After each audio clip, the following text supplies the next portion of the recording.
أما بعد فأعوذ بالله من الشيطان الرجيم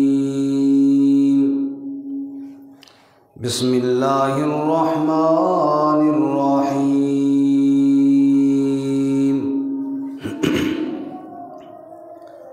وما آتاكم الرسول فخذوه وما نهاكم عنه فانتهوا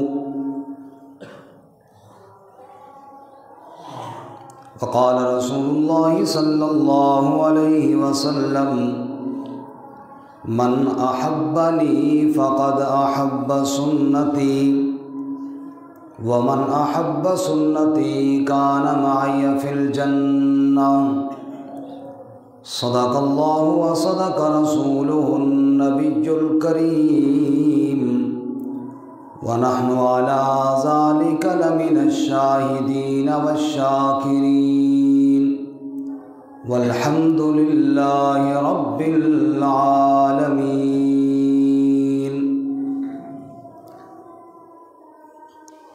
إن الله وملائكته يصلون على النبي يا أيها الذين آمنوا صلوا عليه وسلموا تسليما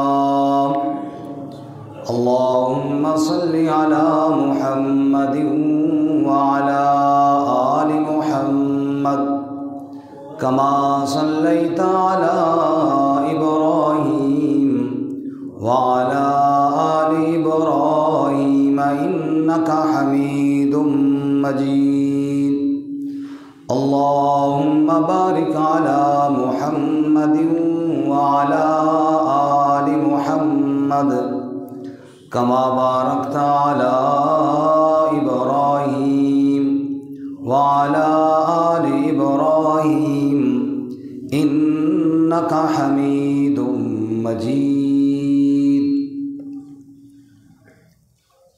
معزز سامعین، دوستوں اور بزرگوں اور بھائیوں، ربیع الاول کا مہینہ جاری ہے اور اس مہینے میں رحمت کائنات امام الانبیاء حضرت محمد الرسول اللہ صلی اللہ علیہ وسلم کی عظمت اور آپ کی رسالت کا تذکرہ جوبن پر ہوتا ہے۔ گزشتہ جمعۃ المبارک کی نشست میں آپ صلی اللہ علیہ وسلم کی صفات کے محاسن اور حسن میں نے آپ کے سامنے عرض کیے تھے کہ رحمت کائنات امام الانبیاء حضرت محمد الرسول اللہ صلی اللہ علیہ وسلم کو رب العالمین نے گفتار میں، کردار میں، حتیٰ کہ ہر انداز میں خوبصورتی اور حسن عطا فرمائے، اور اللہ تعالیٰ نے آپ کو بے مثل اور بے مثال بنایا۔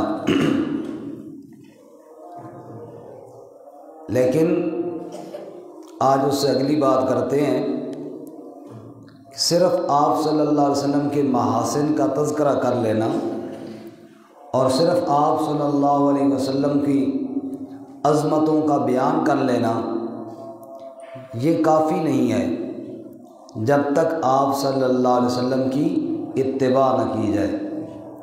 جو بات آپ فرمائیں اس پر عمل کیا جائے، جس سے منع کریں اس سے رک جائے باز رہا جائے۔ یہی اصل مقصد ہے محمد الرسول اللہ پڑھنے کا۔ جب ہم نے کلمے میں لا الہ الا اللہ محمد الرسول اللہ پڑھا تو یہی وعدہ ہوا کہ یا اللہ تیرے نبی صلی اللہ علیہ وسلم جو حکم دیں گے اس پر عمل کریں گے اور جس سے منع کریں گے اس سے باز آ جائیں گے۔ چونکہ وقت مختصر ہوتا ہے جمعے کا، اس اختصار کی وجہ سے ایک حدیث مبارکہ آج کے اس درس میں ہم عرض کریں گے، جس میں رسول اللہ صلی اللہ علیہ وسلم نے کچھ کاموں سے بچنے کا حکم دیا ہے۔ تو محبت رسول صلی اللہ علیہ وسلم کا عملی تقاضا یہی ہے کہ جن کاموں اور باتوں سے اللہ کے محبوب صلی اللہ علیہ وسلم نے منع فرمایا ان سے ہم باز آ جائیں۔ اللہ رب العزت ہم سب کو بچنے کی توفیق عطا فرمائے۔ ارشاد باری تعالیٰ ہے جو میں نے شروع میں آیت کریمہ آپ کے سامنے تلاوت کی کہ ما آتاکم الرسول فخذوہ وما نہاکم عنہ فانتہوا، کہ رسول صلی اللہ علیہ وسلم جو تمہیں چیز دیں اس کو پکڑ لو، اس کو لے لو، اور جس چیز سے منع فرمائیں اس سے رک جاؤ اور باز آ جاؤ۔ عبداللہ ابن مسعود رضی اللہ تعالیٰ عنہما کے پاس ایک عورت آئی اور اس نے کہا کہ آپ کہتے ہو کہ عورتیں اپنے سر کے بالوں میں جو دوسروں کے بال جوڑ کر لمبے کرتی ہیں یہ منع ہے، اللہ نے ایسی عورتوں کو ان پر لعنت کی ہے۔ تو وہ عورت کہنے لگی اے ابن مسعود، اگر یہ عورت جو اپنے بالوں کے ساتھ دوسروں کے بال جوڑ کر لمبے کرتی ہے اتنا برا عمل کرنے والی ہوتی تو قرآن میں موجود ہوتا، تو قرآن میں تو موجود نہیں ہے۔ عبداللہ ابن مسعود نے بڑا پیارا جواب دیا، فرمانے لگے اگر تو ابن مسعود کی آنکھ سے قرآن پڑھنا تو قرآن میں موجود ہے۔ اس نے کہا جی وہ کیسے؟ میں نے تو سارا قرآن پڑھا، اس میں تو یہ ذکر کوئی نہیں ہے کہ عورت بالوں کے ساتھ دوسروں کے بال جوڑے تو وہ منع ہے۔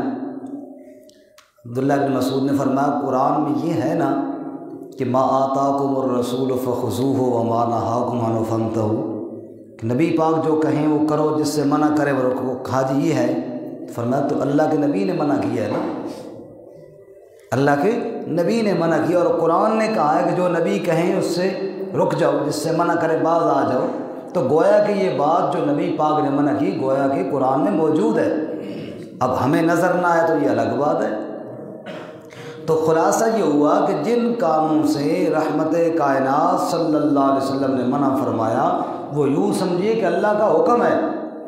آپ صلی اللہ علیہ وسلم اپنی مرضی سے تو کلام نہیں فرمایا کرتے تھے نا، ما ینطق عن الہوی ان هو الا وحی یوحی، آپ جب بھی کلام کرتے تھے تو اللہ کی وحی سے کلام کیا کرتے تھے۔ بلکہ ایک مشہور واقعہ بھی ہوا، ایک صحابی کو خواہش ہوئی کہ آپ صلی اللہ علیہ وسلم کی باتیں میں لکھوں، چنانچہ انہوں نے اللہ کے نبی کی ہر بات کو لکھنا شروع کر دیا، جو آپ فرماتے وہ لکھ لیتے۔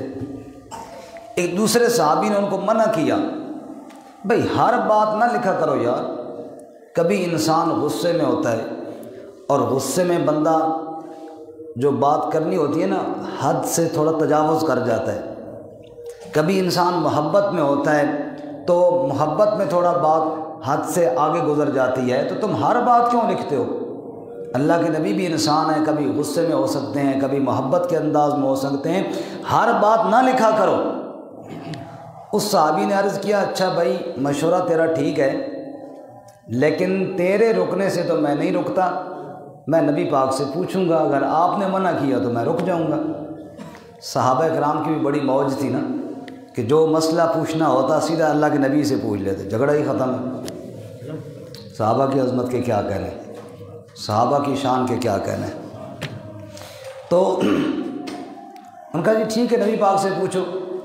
اللہ کے نبی تشریف لائے، صحابی نے عرض کیا یا رسول اللہ میری ایک خواہش ہے کہ آپ کی ساری باتیں جمع کروں، اور وہ ساتھی منع کرتے ہیں کہ کبھی انسان غصے میں ہوتا ہے اور غصے میں جو حد اعتدال ہے نا اس سے بات تھوڑی آگے نکل جاتی ہے، کبھی محبت کے انداز میں ہوتا ہے تو وہاں محبت کی طرف بات زیادہ ہو جاتی ہے، حد اعتدال سے آگے نکل جاتی ہے۔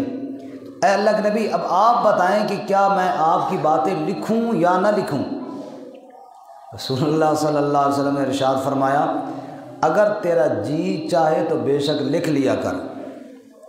رہی بات اس کی کہ جناب کبھی بندہ غصے میں ہوتا ہے کبھی محبت میں ہوتا ہے، بات اس کی بھی ٹھیک ہے، لیکن وہ عام لوگوں کی بات ہے کہ جب غصے میں آتے ہیں حد اعتدال سے آگے نکل جاتے ہیں، محبت میں آتے ہیں حد اعتدال سے ادھر گر جاتے ہیں، وہ عام لوگوں کی بات تو اسی طرح ہے، لیکن میری بات اس طرح نہیں ہے۔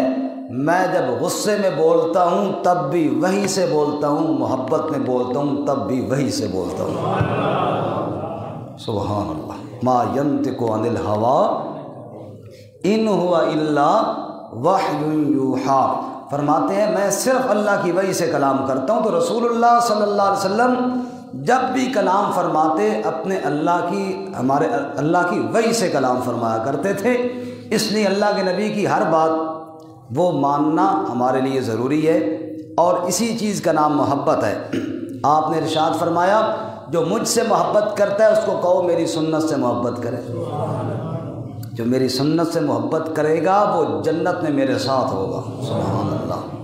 اور اس سے آپ یہ بھی سوچیں اور غور کریں کہ محبت اصل ہے ہی اطاعت کا نام ہے، اور بندہ اطاعت نہ کرے، بندہ کہے والد صاحب مجھے آپ سے بڑی محبت ہے، اور والد کوئی کام کہے بندہ مانے کوئی نہیں، تو محبت کس بات کی ہے؟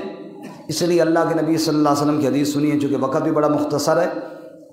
اس حدیث مبارکہ میں آپ صلی اللہ علیہ وسلم نے 7 چیزوں اور کاموں سے بچنے کا حکم ارشاد فرمایا ہے، اور یہ بخاری اور مسلم دونوں میں حدیث موجود ہے، متفق حدیث ہے۔ ابو ہریرہ رضی اللہ تعالیٰ عنہ اس کے راوی ہیں۔ سنیے ذرا کیا فرماتے ہیں۔ قال رسول اللہ صلی اللہ علیہ وسلم اجتنبوا السبع الموبقات، رحمت کائنات حضرت محمد الرسول اللہ صلی اللہ علیہ وسلم، آپ نے ارشاد فرمایا 7 ہلاکت والی چیزوں سے اپنے آپ کو بچاؤ۔ کتنی چیزوں سے جی؟ 7۔ قالوا یا رسول اللہ وما ہن، اصحاب رسول صلی اللہ علیہ وسلم نے عرض کیا اے اللہ کے محبوب وہ کون سی چیزیں ہیں جو ہلاکت والی ہیں؟ اگر ہم ان کے اندر پڑ جائیں تو ہلاکت میں پڑ جائیں گے، تباہی اور بربادی ہمارا مقدر بن جائے گی۔ آپ نے فرمایا نمبر 1 الشرک باللہ، اللہ کے ساتھ شرک کرنا انسان کو برباد کر دیتا ہے۔ وہ وحدہ لا شریک ہے، نہ اس کی ذات میں کوئی شریک ہے، نہ اس کی صفتوں میں کوئی شریک ہے۔ ارشاد باری تعالیٰ ہے ان اللہ لا یغفر ان یشرک بہ ویغفر ما دون ذلک لمن یشاء، پروردگار عالم نے جنت میں داخلہ اس کا حرام قرار دیا ہے، ممنوع قرار دیا ہے جس نے اس کے ساتھ شرک کیا ہوگا۔ من یشرک باللہ فقد حرم اللہ علیہ الجنہ ومأواہ النار، جس کسی نے بھی اللہ کے ساتھ شرک کیا اللہ نے جنت کو اس پر حرام کر دیا، ہمیشہ کے لیے دوزخ اس کا ٹھکانہ بنا دیا۔ اللہ ہمیں شرک سے محفوظ فرمائے۔ نمبر 2 فرمایا والسحر، جادو کرنے والا، جادو کرانے والا اور جادو کے اوپر یقین رکھنے والا، یہ بھی اپنے آپ کو ہلاکت میں ڈال رہا ہے، جادوگر بھی اپنے آپ کو برباد کر رہا ہے۔ اللہ کے قرآن نے ارشاد فرمایا وَلَقَدْ عَلِمُوا لَمَنِ اشْتَرَاهُ مَا لَهُ فِي الْآخِرَةِ مِنْ خَلَاقٍ وَلَبِئْسَ مَا شَرَوْا بِهِ أَنفُسَهُمْ۔ تھوڑے سے گھٹ کرو تاکہ چینچی موشن تروڑ دینی۔ فرمایا وَلَقَدْ عَلِمُوا لَمَنِ اشْتَرَاهُ مَا لَهُ فِي الْآخِرَةِ مِنْ خَلَاقٍ وَلَبِئْسَ مَا شَرَوْا بِهِ أَنفُسَهُمْ لَوْ كَانُوا يَعْلَمُونَ۔ اللہ کریم فرماتے ہیں جس کسی نے بھی جادو کو پسند کیا، جادو کے اوپر یقین رکھا یا جادوگر کے ساتھ تعلق بنایا، مَا لَهُ فِي الْآخِرَةِ مِنْ خَلَاقٍ، آخرت میں اس کا کوئی حصہ نہیں ہے، ہمیشہ کے لیے دوزخ کی آگ کے اندر جلتا رہے گا وہ بد نصیب جو جادو کے پیچھے پڑ گیا۔ آج کل لوگ ڈھونڈ رہے ہوتے ہیں وہ جو کوئی جادو والا بندہ ملے کہ میں فلانے کے خلاف عمل کراواں، اور اس کا کاروبار بند کراواں اور اس کے جناب سکون برباد کروں۔ اللہ کے رسول صلی اللہ علیہ وسلم نے ارشاد فرمایا اجتنبو، اس ہلاکت والی چیز سے اپنے آپ کو دور رکھو اور بچاؤ اس سے۔ جادو کیا ہے؟ جس نے جادو کیا فرمایا ما لہ فی الآخرۃ من خلاق، آخرت میں اس کا کوئی حصہ نہیں ہے۔ اور جادو میں کیا ہے؟ کفر ہے، جادو میں کیا ہے؟ شرک ہے، جادو میں اللہ تعالیٰ کے غضب کو دعوت دینے والی بات ہے۔ تو اللہ تعالیٰ ہمیں اس ہلاکت والے کام سے بھی محفوظ فرمائے۔ نمبر 3 فرماتے ہیں وَقَتْلُ النَّفْسِ الَّتِي حَرَّمَ اللَّهُ إِلَّا بِالْحَقِّ، فرمایا کسی کو ناحق قتل کرنا، اگر قتل کے اندر بندہ شریک ہے یا قتل کے اندر بندہ تعاون کرنے والا ہے، ارشاد فرمایا رسول اللہ صلی اللہ علیہ وسلم نے اگر سارے دنیا والے اکٹھے ہو جائیں ایک آدمی کے ناحق قتل پر، سارے دنیا والے سارے مل جائیں ایک ناحق قتل پر، سارے اکٹھے ہو جائیں، اللہ کریم ان سب کو دوزخ میں ڈال دے گا اس ایک ناحق قتل کی وجہ سے۔ جی، ناحق قتل کرنا اتنا سخت جرم ہے۔ آج ہم کس منہ سے اللہ تعالیٰ سے رحمت کا سوال کریں جب قاتل کو بھی پناہ دی جاتی ہے، قاتل کو بھی وکیل مل جاتا ہے۔ یہ جو قاتل ہیں اور 100% پتہ ہوتا ہے کہ قاتل ہے، ان کو وکیل کہاں سے ملتے ہیں؟ ہم ہی میں سے ہیں نا، جو ان کا کیس لڑنے کے لیے تیار ہو جاتے ہیں اپنے پیسے لے کر کے میں پوری کوشش کروں گا تجھے چھڑوانے کی، اور وہ جج کا قلم بھی بک جاتا ہے چند ٹکوں کی خاطر، وہ بھی اس کو بڑی عزت کر دیتا ہے، باعزت بری کر دیتا ہے۔ تو میرے بھائی قرآن میں اللہ تعالیٰ نے فرمایا جس نے نہ حق قتل کیا ایک کو فَكَأَنَّمَا قَتَلَ النَّاسَ جَمِيعًا، گویا کہ پوری انسانیت کا قاتل ہے۔ اور یہاں اللہ کے رسول صلی اللہ علیہ وسلم فرماتے ہیں وَقَتْلُ النَّفْسِ الَّتِي حَرَّمَ اللَّهُ إِلَّا بِالْحَقِّ، نہ حق اگر کسی نے قتل کیا تو سمجھو اپنے آپ کو ہلاکت میں ڈال دیا۔ اللہ تعالیٰ ہمیں حفاظت فرمائے اس کی، اللہ قاتل کا ساتھ دینے سے محفوظ فرمائے۔ اگر کسی موقع پر کہیں قاتل کا ساتھ دیا کسی طرز میں بھی تو وہ اس حدیث کی وعید میں شامل ہے، وہ اپنے آپ کو ہلاکت میں ڈال رہا ہے۔ اللہ تعالیٰ ہماری حفاظت فرمائے۔ ہاں الا بالحق آگے فرمایا، چونکہ حدیث کے الفاظ ہیں، قرآن میں بھی آیا الا بالحق، حق کے ساتھ۔ حق کے ساتھ کون سا قتل ہے؟ وہ 3 قتل ہیں جی حق کے ساتھ۔ نمبر 1 قاتل کا قتل، کتب علیکم القصاص، قاتل کا قتل، لیکن وہ حکومت نے لینا ہوتا ہے قصاص، ہر بندہ انفرادی طور پہ نہیں، لیکن وہ ہے کہ وہ حق ہے کہ جو آدمی نہ حق کسی کو قتل کرے بدلے میں قاتل کو قتل کیا جائے، یہ حق ہے۔ نمبر 2 شادی شدہ اگر زنا کرے تو اس کو رجم کیا جاتا ہے، تو یہ بھی قتل ہے، رجم یہ بھی حق ہے، لیکن یہاں بھی حکومت نے کرنا ہوتا ہے، انفرادی طور پر کوئی بندہ نہیں کر سکتا۔ نمبر 3 مرتد کا قتل، من بدل دینا فاقتلوہ، جو نعوذ باللہ اللہ نہ کرے مرتد ہو جائے اس کی سزا بھی قتل ہے۔ اس کے علاوہ ناحق ہیں سارے قتل، اور ناحق قتل کرنے والا اپنے آپ کو ہلاکت میں ڈالنے والا ہے۔ اللہ تعالیٰ ہماری حفاظت فرمائے جی۔ اس کے بعد یہ نمبر 4 فرمایا وَأَكْلُ الرِّبَا، سود کھانا ہلاکت ہے۔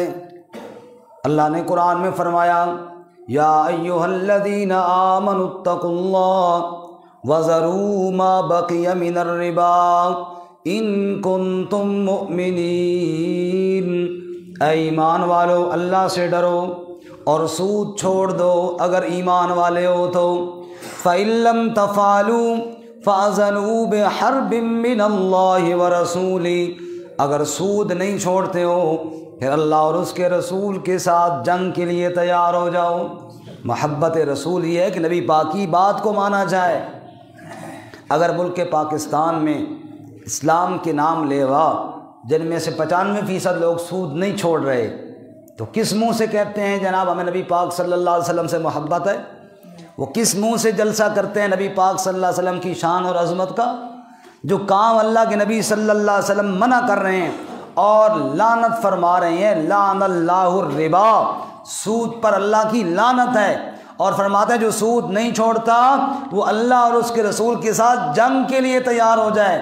اللہ اور اس کا رسول تو اس کو اعلان جنگ دے رہا ہے سود خور کو، اور وہ ادھر سود بھی نہیں چھوڑتا اور ادھر جناب محبت نبی کے دعوے بھی ہیں۔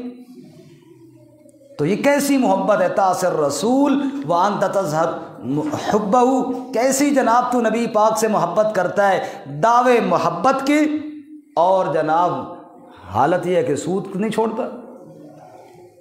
اور یہ بات بھی ذہن میں رہے کہ کسی دوسرے فرقے کے لیے میں نہیں بات کر رہا، ہمارے ہاں ایک یہ بھی بڑا مسئلہ ہے، ہر بات بندہ سمجھتا ہے کہ آپ یہ فلانے پہ ٹوک ماری جا رہی ہے، یہ فلانے کے خلاف بات کی جا رہی ہے۔ اس میں ہم سب شامل ہیں، چاہے کوئی اس فرقے کا ہے چاہے کوئی اس فرقے کا ہے، جو سود کھاتا ہے، اس میں کوئی دیوبندی بریلوی والی تو بات ہی نہیں ہے نا۔ سود جو کھائے، چاہے دیوبندی ہو چاہے بریلوی ہو چاہے اہل حدیث ہو، سود جو کھائے گا، فرمایا کہ وہ اللہ کے نبی کا نافرمان ہے کہ نہیں؟ بولیے ذرا ایمان سے بولیے۔ تو اللہ کے نبی صلی اللہ علیہ وسلم کہتے ہیں ہلاکت والی چیزوں سے اپنے آپ کو بچاؤ، یہ سود کھانا ہلاکت ہے، اس سے بچاؤ اپنے آپ کو۔ اور بندہ سود کا پیسہ نہ چھوڑے اور کہے جی یہ تو نفع ہے، اور پھر جناب کہے کہ میں نبی پاک صلی اللہ علیہ وسلم سے محبت کا دعوے دار بھی ہوں، یہ دعویٰ جھوٹا ہے کہ نہیں؟ خود بتائیے۔ فرمایا یہ سود کا۔ اسی طرح آگے آپ فرماتے ہیں نمبر 5، فرماتے ہیں وَأَكْلُ مَالِ الْيَتِيمِ، یتیم کا مال کھانا بھی ہلاکت ہے، اپنے آپ کو بچاؤ یتیم کا مال کھانے سے۔ قرآن میں اللہ نے فرمایا ان الذین یأکلون اموال الیتامی ظلما انما یأکلون فی بطونہم نارا، جو لوگ یتیم کا مال کھاتے ہیں وہ اپنے پیٹ کے اندر خوراک نہیں، جہنم کا ایندھن اور جہنم کی آگ بھر رہے ہیں۔ وَسَيَصْلَوْنَ سَعِيرًا، ان قریب بھڑکتی ہوئی آگ کے اندر ان کو ڈالا جائے گا۔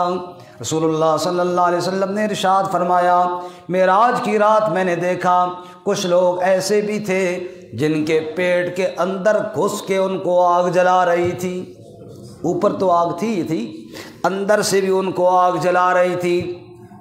میں نے جبرائیل سے پوچھا یہ بدنصیب طبقہ کون سا ہے جس کے اندر گھس کے بھی اس کو آگ جلا رہی ہے؟ جبرائیل نے یہی آیت پڑھ کر سنائی، فرمایا ان الذین یأکلون اموال الیتامی، جو یتیموں کا مال کھاتے ہیں۔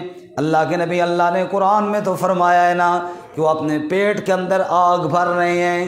یتیم کا مال کھانے والا اس کے پیٹ کے اندر گھس کر اس کو آگ جلائے گی اور یہ جلتا رہے گا جس نے یتیم کا ناحق مال کھایا ہے۔ اللہ کے نبی فرماتے ہیں اجتناب کرو یتیم کے مال سے، بچو یتیم کا مال کھانے سے۔ اور اگر کوئی لاوارث یتیم نظر آیا اور اس کی جائیداد پہ قبضہ کسی نے کر لیا تو بتاؤ اس کا کیا انجام ہوگا؟ وہ جتنے مرضی جوش اس کے ساتھ نعرے لگا لے نا، جب تک حقدار کا حق نہیں دے گا، بتاؤ یہ کون سی محبت ہے؟ اور یہاں میں پھر یہ بات بھی عرض کر ہی دوں کہ باپ فوت ہو گیا، بچے یتیم رہ گئے، ایک تو یہ ہے کہ ان کے مال پہ قبضہ کر لیا جائے، ان کے پلاٹ پہ قبضہ کر لیا جائے، ان کے مکان پہ قبضہ کر لیا جائے، یہ ذرا وہ ظالم ہے جو علی الاعلان ظالم ہے۔ دوسرے وہ ظالم ہے جو پاپولر قسم کے ظالم ہیں، شریف قسم کے ظالم ہیں۔ وہ کیا کریں گے؟ وہ رسموں میں ان کا مال اڑائیں گے۔ آج جناب کل ہو رہی ہے، آج جناب 7واں ہو رہا ہے، آج جناب 40واں ہو رہا ہے، جو بیچارے یتیم بچوں کے پاس بچا ہے وہ سارا پکا کے کھا پی جائیں گے۔ ہمارے معاشرے کے اندر یہ ہوتا ہے کہ نہیں ہوتا؟ سب کھا پی جائیں گے، اور افسوس پھر اس بات پہ ہوتا ہے اور بندہ سر پکڑ کر بیٹھتا ہے کہ جب یتیم بچوں کا مال پکا کر کھا کر اوپر میرے جیسے مولوی صاحب آ جاتے ہیں اور دعا کر رہے ہوتے ہیں یا اللہ اس کا ثواب 1,24,000 نبیوں نو پہنچا تے سارے صحابہ نو پہنچا تے تابعین نو پہنچا تے کوئی امت دا بندہ رہ نہ جاوے سارے نو پہنچا، میں کہتا ہوں شرم سے ڈوب مرنے کا مقام ہے۔ یتیم بچے کا مال کھا کے اوپر ثواب کی امید رکھی ہوئی ہے افسوس کا مقام کہ نہیں ہے؟ بولیے۔ یتیم بچے کا مال کھا کے اوپر ثواب کی امید رکھی ہوئی ہے کہ اس پر شاید ثواب بھی ملے گا۔ یہاں تو توبہ کرنی چاہیے تھی، یہاں تو استغفار کرنی چاہیے تھی، یہاں تو دھاڑے مار مار کر رونا چاہیے تھا کہ میں حرام کھا بیٹھا ہوں، دوسرے کا مال کھا بیٹھا ہوں اور وہ بھی یتیم بچے کا۔ تو میرے بھائیو قرآن نے کہا ہے یتیم کا مال کھانا پیٹ میں دوزخ کی آگ ہے، اور اللہ کے نبی صلی اللہ علیہ وسلم نے فرمایا، متفق علیہ حدیث ہے بخاری اور مسلم کی، اللہ کے نبی فرماتے ہیں ہلاکت والی چیزوں سے اپنے آپ کو بچاؤ، اور یتیم کا مال کھانا بھی ہلاکت والی چیزوں میں سے ایک چیز ہے۔ اس سے اپنے آپ کو بچاؤ، روکو اپنے ہاتھوں کو، اور بدلو اس معاشرے کو، سمجھاؤ کہ یتیم کے گھر میں کھانا دیا جاتا ہے، یتیم سے کھایا نہیں جاتا۔ یہ کون سا دین ہے؟ یہ کون سا ایصال ثواب ہے؟ میں بڑی ذمہ داری کے ساتھ بات کرنے والا ہوں کہ جب تک یتیم بچہ بالغ نہ ہو جائے، یہ بات سن لینا اور پوچھ لینا ہر مولوی سے اور مفتی سے، جب تک یتیم بچہ بالغ نہ ہو جائے، جب تک یتیم بچہ جوان نہ ہو جائے، سمجھدار نہ ہو جائے، نابالغ رہے، نہ سمجھ رہے، اس کا مال مسجد میں بھی دینا جائز نہیں ہے، کسی اور کو کھلانا تو بڑے دور کی بات ہے۔ اور یہ بات کہاں لکھی ہے؟ یہ قرآن میں لکھی ہے، سورۃ النساء میں لکھی ہے، وَلَا تُؤْتُوا السُّفَهَاءَ أَمْوَالَكُمُ الَّتِي جَعَلَ اللَّهُ لَكُمْ قِيَامًا۔ اللہ فرماتے ہیں جب تک ناسمجھ ہے اس کا مال اس کے حوالے نہ کرو، حفاظت کرو۔ فَإِنْ آنَسْتُم مِّنْهُمْ رُشْدًا فَادْفَعُوا إِلَيْهِمْ أَمْوَالَهُمْ، جب اس میں سے تمہیں نظر آئے کہ اب سمجھدار ہو گیا یتیم، اب مال اس کے حوالے کر دو، اب وہ چاہے مسجد میں دے، چاہے وہ دعوت پکا کے کسی کو کھلائے، بڑا ہو گیا ہے، اب اس کا مال ہے، اس کو مالک تو بناؤ۔ ابھی وہ نابالغ ہے، ابھی وہ مالک بنا ہی نہیں اپنے مال کا، اور میں جناب اس کا مال لے کر خیراتیں کر رہا ہوں، میں بڑا نیک بن گیا ہوں جناب دوسرے کا مال لے کے خیراتیں کرنے والا۔ یہ تو اسی طرح بندہ کسی کی جیب کاٹ لے اور جناب خیرات کر دے، اور پھر میرے جیسا بندہ کہے نہیں نہیں خیرات نہ کر، مسجد میں دے دے۔ جیسے جیب کاٹی ہوئی کسی کو پکا کر کھلانا درست نہیں ہے، ایسے ہی مسجد میں دینا بھی تو درست نہیں ہے نا۔ تو جب تک یتیم بچہ بالغ نہیں ہوتا اس کا مال استعمال کرنے کی اجازت نہیں ہے، اور اللہ کے نبی صلی اللہ علیہ وسلم منع کر رہے ہیں۔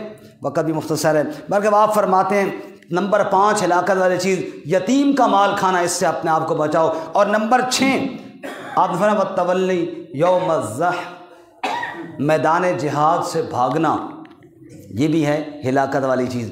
سورہ انفال میں ہے اے ایمان والو جب جہاد کے لیے جاؤ فَلَا تُوَلُّوهُمُ الْأَدْبَارَ، پھر پیٹھ نہ پھیرو۔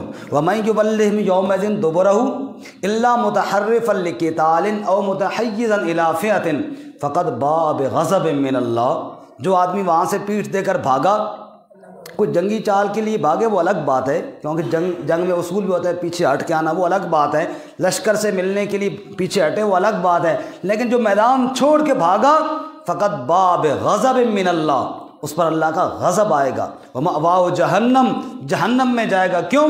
اس کا یہ عمل مسلمانوں کی بدنامی کا باعث بنا ہے۔ کافر یہ تو نہیں کہیں گے کہ فلاں بندہ بھاگ گیا، مثلا اللہ نہ کرے میں بھاگوں تو کافر یہ تو نہیں کہیں گے کہ یاسر اقبال بھاگ گئے، وہ کہیں گے مسلمان بھاگ گئے۔ تو اس کا عمل یا میرا وہ عمل پورے مسلمان جماعت کی بدنامی اور جناب ان کی بے عزتی کا ذریعہ بنائیں، اس لیے اللہ فرماتا ہے اس پر اللہ کا غضب ہے۔ اس سے ایک اور بات سمجھ میں بھی آئی، ایسا عمل کرنا جس کی وجہ سے مسلم معاشرہ بدنام ہو، وہ اللہ کے غضب کو دعوت دینے والی بات ہے۔ آج ہم اپنے اعمال پہ خود نگاہ دوڑائیں، وضع میں ہو تم نصارہ، تمدن میں ہنود، یہ مسلمان ہیں جنہیں دیکھ کر شرمائیں یہود۔ فرمایا اپنے اعمال پہ تو نگاہ دوڑائیے۔ محبت نبی صلی اللہ علیہ وسلم کا صرف نعرہ لگانا کافی نہیں، صرف جھنڈا لہرانا کافی نہیں، صرف آپ کی عقیدت میں جلسہ کرا لینا کافی نہیں، جب تک اللہ کے نبی کی اتباع نہ کی جائے، تو جب تک حضور اقدس صلی اللہ علیہ وسلم کے نقش قدم پر نہ چلا جائے، ہم کس سمت پر جا رہے ہیں، منہ ادھر ہے، دیکھتے ادھر ہیں، جانا ادھر ہے، رخ ادھر کیا ہوا ہے، نام محمد الرسول اللہ صلی اللہ علیہ وسلم کا ہے، اور اتباع یہود و نصارہ کی کریں اور کہیں اللہ کے نبی خوش ہو جائیں گے۔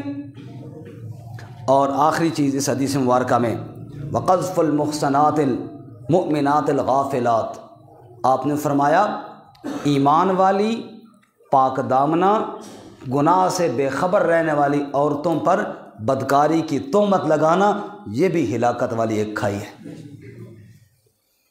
آج ہم کتنی باتیں ہیں جو سنی سنائی کر رہے ہیں، کسی کے بارے میں تھوڑی سی ہوا تو لگے کہ فلانے بندے کے اندر یار کوئی کمزوری، اپنے اندر لاکھوں نظر نہیں آتی، اور دوسرے کی آنکھ کا تنکا بھی نظر آئے گا، اپنا شاطیر بھی نظر نہیں آئے گا، لیکن دوسرے کے بارے میں باقاعدہ ٹو میں لگے رہتے ہیں، کوئی کسی کی بات پتہ چلے صحیح پھر میں آگے اس کو کیسے پھیلاتا ہوں، اور سنی سنائی بات پہ جناب اگلے آدمی کو بدنام کرنا۔ وہ تجھے پتہ ہے فلانے بندے کی کیا بات ہے جی نہیں پتہ جی، اس کو بتایا اس کو بتایا اس کو بتایا، پورے معاشرے کے اندر بدنام کر دیا۔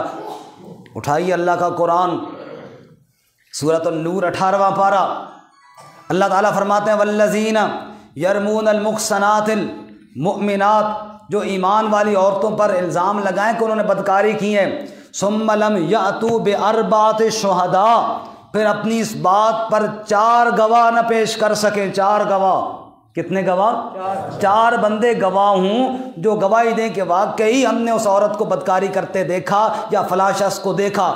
4 گواہ پیش کریں تو ٹھیک، اگر 4 گواہ نہ پیش کر سکیں، اللہ فرماتے ہیں فَجْلِدُوهُمْ 80 جلدہ، اس کو پکڑو بات کرنے والے کو اور 80 کوڑے مارو، وَلَمْ تُقْبَلُوا لَهُمْ شَهَادَةً أَبَدًا، آئندہ کبھی وہ گواہی دینے کے لیے آئے تو کہو جا تیری گواہی ہم قبول نہیں کرتے، تو وہی تو جھوٹا ہے جس نے الزام لگایا تھا۔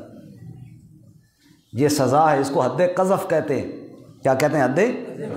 حد قذف، جس نے بغیر تحقیق کے بغیر گواہوں کے کسی پر الزام لگایا۔ بس بات ختم کرتا ہوں، رسول اللہ صلی اللہ علیہ وسلم تشریف فرمائے، ایک صحابی آئے ابو معاذ اسلمی، یا رسول اللہ مجھ سے گناہ ہو گیا ہے، خود آ کر اقرار کیا۔ اور یہ بات آپ کو پتہ ہوگی کہ گواہوں کی ضرورت تب ہوتی ہے جب بندہ خود اقرار نہ کرے، تو جب خود اقرار کرے پھر گواہوں کی ضرورت نہیں ہے، خود جو اقرار کر رہا ہے۔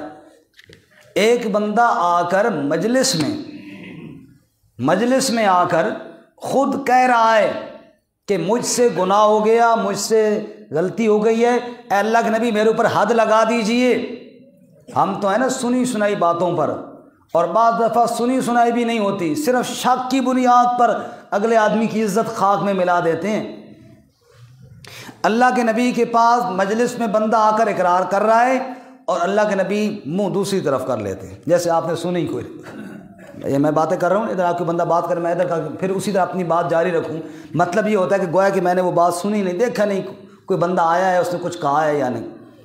آپ نے رخ ادھر پھیر لیا، وہ اٹھ کر ادھر آئے، پھر کہا اللہ کے نبی مجھ سے غلطی ہوئی ہے، مجھے پاک کر دیجیے۔ آپ ادھر مڑ گئے اور پھر ادھر باتیں کرتے رہے، پھر گویا کہ آپ نے کوئی نہیں سنا، انسنا کر دیا۔ پھر وہ ادھر آیا، پھر آپ نے رخ ادھر پھیرا، حتیٰ کہ 4 دفعہ اس نے اقرار کیا۔ آپ رخ پھیرتے رہے کہ چپ کر جائے شاید، اور پھر آپ صلی اللہ علیہ وسلم نے اس 4 دفعہ کی بات سننے کے بعد پھر آپ نے اس کو بچانے کی کوشش فرمائی، فرمانے لگے یہ پاگل تو نہیں ہے، یہ پاگل تو نہیں ہے، یہ کیا کہہ رہا ہے؟ انہوں نے کہا یا رسول اللہ میں پاگل نہیں ہوں، میں ہوش میں ہوں، میں پتہ ہے مجھے یہ بھی پتہ ہے کہ اس کی سزا کیا ہے، لیکن مجھ سے غلطی ہوئی ہے، میں اقرار کر رہا ہوں۔ اب بتاؤ اتنی بڑی بات، 4 دفعہ بندہ مجمع میں کہہ رہا ہے، اپنی غلطی کو مان رہا ہے، پھر آپ نے کہا پاگل تو نہیں ہے، پھر بھی کہہ رہا ہے جی نہیں میں پاگل نہیں ہوں۔ پھر بھی اللہ کے نبی نے فرمایا یہ نشے میں تو نہیں ہے؟ کیا پتہ نشے میں، اور نشے میں ایسی باتیں کر رہا ہوں، یعنی کسی طریقے سے کہا نہیں یا رسول اللہ میں نشے میں بھی نہیں ہوں، میں نے کوئی نشہ مشہ نہیں کیا، میں غلطی کر چکا ہوں۔ پھر اللہ کے نبی نے فرمایا اللہ کا حکم ہے، پھر اس پر حد لگائی گئی۔ ایک صحابی نے سخت جملہ بولا، آپ نے خبردار کوئی جملہ اس کے بارے میں نہ کہنا، اس نے ایسی توبہ کی ہے اگر سارے مدینے والوں پر تقسیم کر دی جائے پھر بھی بچ جائے۔ اور ہم جناب کسی کی غلطی کوئی ہو نہ ہو، پتہ چلے نہ پتہ نہ چلے، اس کو ذرا اس طرح رنگیتے ہیں پورے بازار میں، ہر محفل میں اس کو بے عزت کرتے ہیں۔ تو یہ ہلاکت والی چیزیں میرے بھائی، میں دوبارہ دہرا رہا ہوں، 7 چیزیں اس حدیث میں اللہ کے نبی نے فرمائی۔ کتنی چیزیں جی؟ فرمایا اجتنبوا السبع الموبقات، 7 چیزوں سے اپنے آپ کو بچاؤ جو 7 چیزیں ہلاک کر دینے والی ہیں۔ نمبر 1 شرک، اللہ کے ساتھ شرک کرنا، یہ ہلاکت والی چیز۔ نمبر 2 السحر، جادو کرنا۔ نمبر 3 قتل النفس، ناحق کسی کو قتل کرنا۔ نمبر 4 اکل الربا، سود کھانا۔ نمبر 5 اکل مال الیتیم، یتیم کا مال کھانا۔ نمبر 6 تولی یوم الزحف، میدان جہاد سے بھاگنا۔ نمبر 7 قذف المحصنات المؤمنات الغافلات، ایمان والی عورت پر بغیر گواہوں کے بدکاری کی تہمت لگانا۔ اللہ کے رسول فرماتے ہیں یہ 7 چیزیں ہلاکت والی ہیں، ان سے اپنے آپ کو بچاؤ۔ اللہ مجھے بھی آپ سب کو بھی بچنے کی توفیق عطا فرمائے۔ وآخر دعوانا الحمدللہ۔